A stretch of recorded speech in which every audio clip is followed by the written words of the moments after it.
How are you? I am good. How old are you? I'm 35. All right. So what are we talking about tonight? Is there any hope left? Do Black people care about their image? What are we doing? We can go with Disagreement the. I'm sorry. or just general disagreement? What do we got? I mean, I can go with the image thing.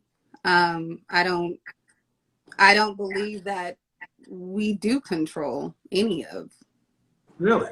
No, I don't. I don't, because I put it to you like this: the women who, or the woman that just left, she doesn't represent me as a Black woman. Sure, she does. No, she doesn't. How does she represent? She has Because nothing to do with me. I don't know anyone like her. Excuse me. Because there's something called an ethnic image, and it's what it is. She is a microcosm of everything. If I told you 5'6" and knows martial arts, you wouldn't think an African. You would think Chinese. There's an ethnic image. And the ethnic image of a Black woman is the sapphire, the nail Carter, the give me a break, the short, fat, sassy, strong, independent. That's the ethnic image. And the part that you say you don't control the media, well, what is Ebony, Essence, Madame Noir, Grapevine, Fox? Black women don't own any of those things. Oh, excuse me. But who's running them? Who owns them and who runs them? Who's sitting up? Okay, who's sitting? No. See, what you're going to try to do is play the ownership game. Who is sitting in the chairs on these programs?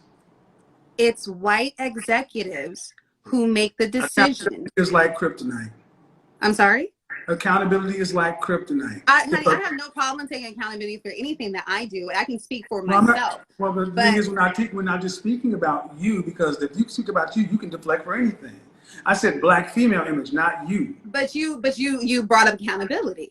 And I'm not discrediting or taking away anything from what we do and what we perpetuate, but it's also the image that we are shown that we have no control. No, it's not shown.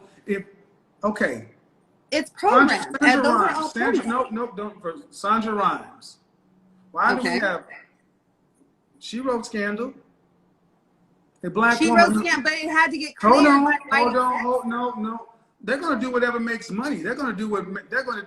And the fact of it, but who they write it for and who consumed it? They are the Black. Who did they write it for and who consumed it? But listen to me. Black people, they're not writing for the Black. No, they're writing. Who did they write? See, this we've already covered it. First off, that over talking me won't work. That won't work here. Because you're throwing assumptions at me. That won't work here. That won't work here. Okay, sir. That's one thing that won't work. We can try to have a conversation, but you cannot overtalk me. I allow that with no one. You didn't answer my question, and you're going on to another point. That's not okay. I asked you, who is it written for? Sandra Rhimes, Scandal, Love and Hip Hop, all these things. Who are they written for? What audience? For the Black audience. Thank you. Okay. But again, if we are not choosing what goes on the air, because they're not finding all content for Black people, it's a certain type of content for Black people that they want to show and they want to perpetuate. And then we are watching because it's programming, and we are following what from we the are industry. seeing. And I will tell you that I come from the advertising and marketing. So let me tell you, if Black people did not consume that product, they would not put it out there. There's a market for it. No. That's my response. Because see, I come from the sales world, and I also come from the advertising and marketing world. See, the bottom line is this: at 5 years old, is that what you said, 35? Yeah. There was a movie called The Hollywood Shuffle, written by, who was it written by? Not Tommy Davidson, the guy that wrote Five Heartbeats, Robert Townsend. And the whole premise of the movie was a bunch of Black stereotypes. He was mocking Blaxploitation films of the 70s. And that's the same argument that Black people made in the 70s. These are all the roles we have as pimps and maids and this and that. And the whole premise of that movie was, if that's the only roles that are available, then we don't do them, because there's always work at the post office. Robert Townsend made that movie in 1989, and it stands to this day. If that's all that's written, we don't do the work. But the fact that we're willing to do the work makes us culpable, because there's always work at the post office. Can I speak now? Is that true or false? Yes, that is true. And I'm not arguing that. What I'm saying is, if we don't control what the image is that goes out, because we know since the beginning of time that white people control it because we take the roles. There are certain people that are going to want certain things. So you're going to find everybody has a price. So certain people are going to not really to perpetuate. Not really. Then why don't you see typical black? Why don't you typically see white A-list celebrity men having to be put in dresses? Because it's a different standard, because they run it. No, it's because they won't do it. So you're saying that white supremacy I'm doesn't saying, exist? let me explain something to you very simply. As an image consultant, that's what I do for a living. I'm a professional image consultant. Let me say this very clearly to you and to every other woman. How you leave your house is media. If you go from your door to wherever you're going, that is the world of TV.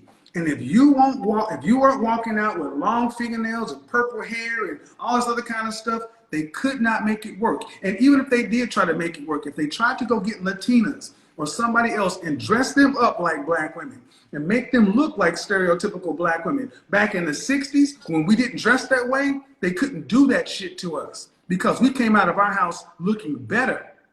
That's why the civil rights movement worked, because they could not paint us as criminals and drug dealers. And when we were on the Edmund Pettus Bridge on Black Sunday, you saw church-going people getting abused. That's why middle white America stood up and said, those people look like me. But if they'd have been walking around, dressed around like we look today, nobody would have batted an eye. How do you think we got here today, though? Because we do it. It's self-accountability. It is self-accountability. How many of your sisters show up to this broadcast right here with bonnets on their head? Okay, sir, but I didn't. I didn't say you.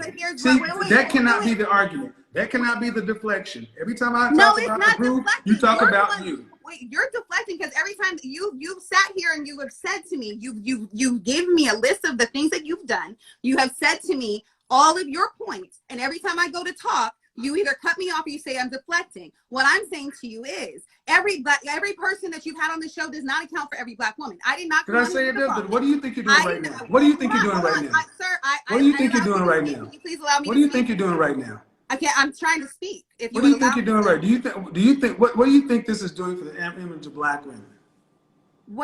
I'm showing you something different. What you're saying? No, you're really black not. Women. Sir, you won't even let me finish my point, though. You're saying we're having a conversation. You gave me your talking points. I allowed you to speak. You said I was over talking you. I shut up and I allowed you to talk. Now I'm trying to say my points to counter what you were saying, and you're not allowing me to talk because you're talking over me. So I'm asking if you can give me the same respect that I just gave you, sir. That would be much appreciated. So back to the point of the imagery. There are 8 billion people on this planet, and there are certain people that are going to go, there are certain demographic that they shoot for, and they want to keep in that place. Them being white people, white execs who run these stations, who say, these are the roles that we have for black people. In order to get to a certain standard as a black man, you have to do A, B, C, and D. Otherwise, because there's a ton of actors who are amazing actors who didn't get anywhere because they wouldn't fall in line. Same with black women, the image of black women. I am not included. I am nothing like that girl. I'm an educated black woman. I was married in my 20s. I have 3 children. 30 seconds. Okay, well, either way, I'm showing you that there is something different, is all. Mm-hmm. And what you just went on for 2.5 minutes was the very image that black women have been perpetuated for the longest. And I just let it go. The angry black woman, or the and fact now that you just cut me off. You just cut me off now. See, all right. So I can sit there and hold it.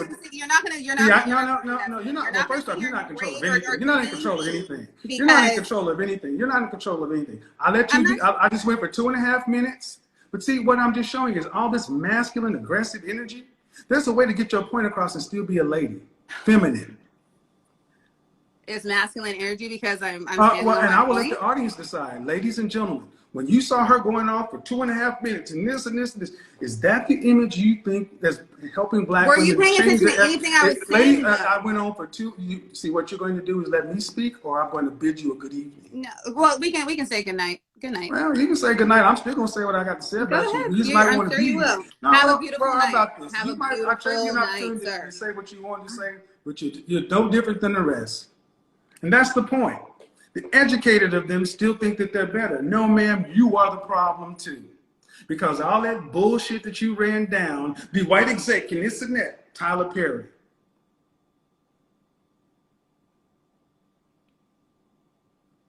Tyler Perry built a $1 billion film industry, still on tropes about black people.